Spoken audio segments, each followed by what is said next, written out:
so he jumps off and commits suicide. Okay. Craziest thing. And they only brought me back here for this one episode as a flashback in with Stefan.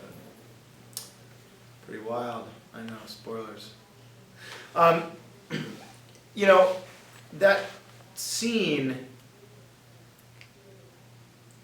for me, for any of us actually, when we looked at what Mystic Falls ultimately became, and sort of how dilapidated it was, and the state of ruin that it had sort of sunken into, I thought immediately that's where we were opening the show.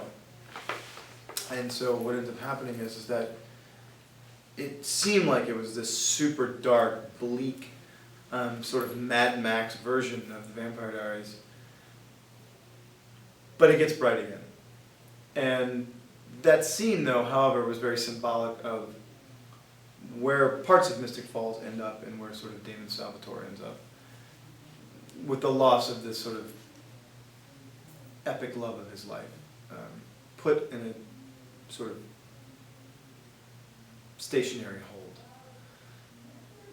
But I'll tell you, you know, that scene actually meant a lot to me because it symbolized sort of times to come. But then we open up on a bright sunny day in Amsterdam, and Damon is taking care of Alaric because Alaric also too, you know, he lost the love of his life in an extraordinarily tragic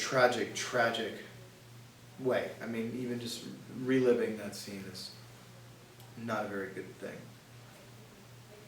And the first time you see Damon and Alaric, you know, they're pounding these beers in this beautiful sunny street in Amsterdam, and Alaric's going down this super dark place, and sort of rather than Damon not helping his friend, he actually ends up helping him, and they go on this pretty sick, very dark journey together. But we don't, so ultimately, to answer your question, we don't stay in that state of what you see. We come back out of it. But, yeah.